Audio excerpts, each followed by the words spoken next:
পয়লা শ্রাবণ। খোকন, আজ তোর জন্মদিন।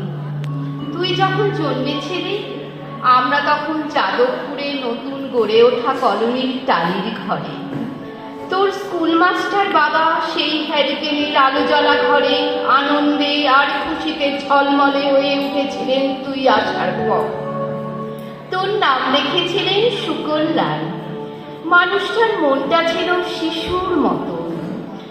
অভাবে অনুটনে বেঁচে থাকার নানা দুর্বিপাকেও ভেঙে পড়তেন না কখনো।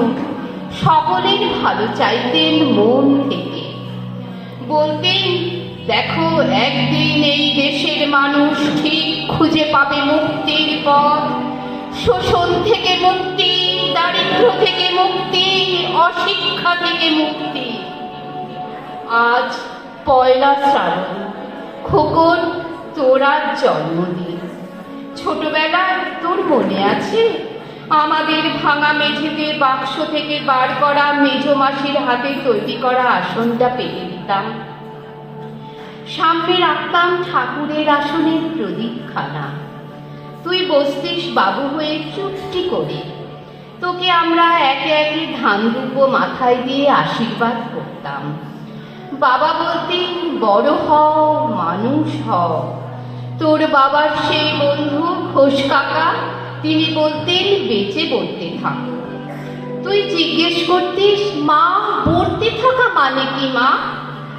আমি শুধু তোর মাথায় ধান দুব্বই দিতাম, বলতাম না কিছুই।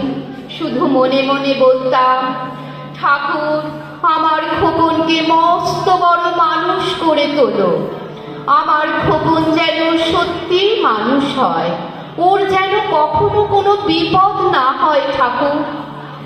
অভাবের সংসারে ওই একটা দিন পয়লা শ্রাবণ কষ্টের পয়সায় একটু বাড়তি দুধ নিতাম, পায়েস রান্না করে দিতাম তোকে।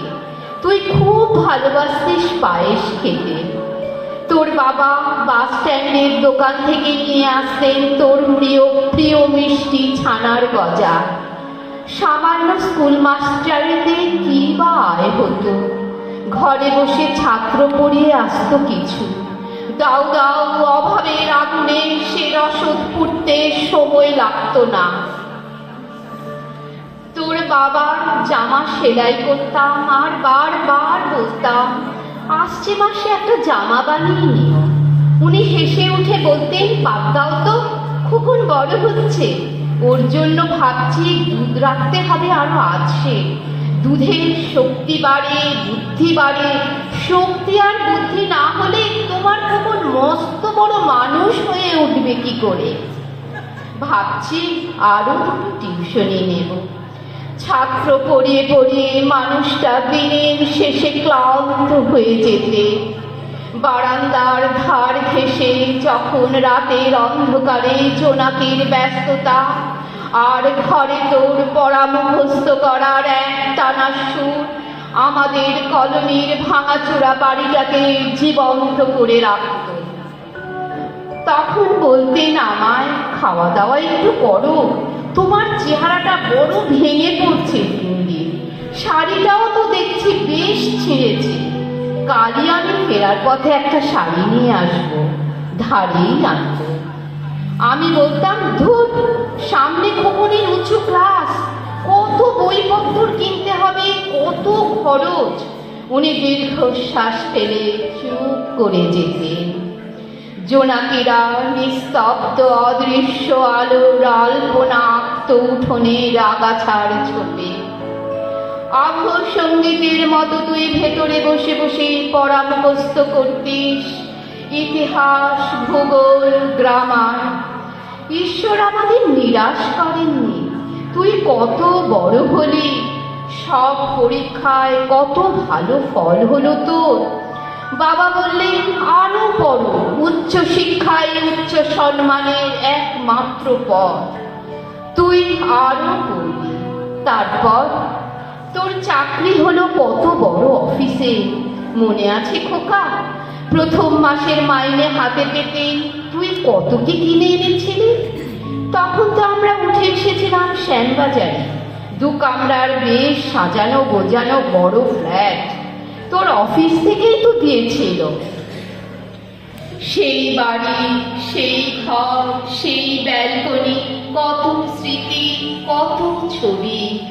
ওই বাড়িতেই তো আশ্বিনের ঝোড়ো বিকেলে তোর মনে আছে খোকা? তোর বাবা যেদিনটাতে চলে গেলেন মনে আছে?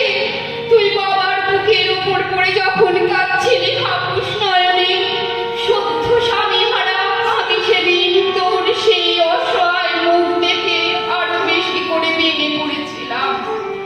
তোকে বুকে টেনে নিয়েছিলাম ছোটবেলার মতো, বলেছিলাম কাঁদিস না খোকা, আমি তো আছি।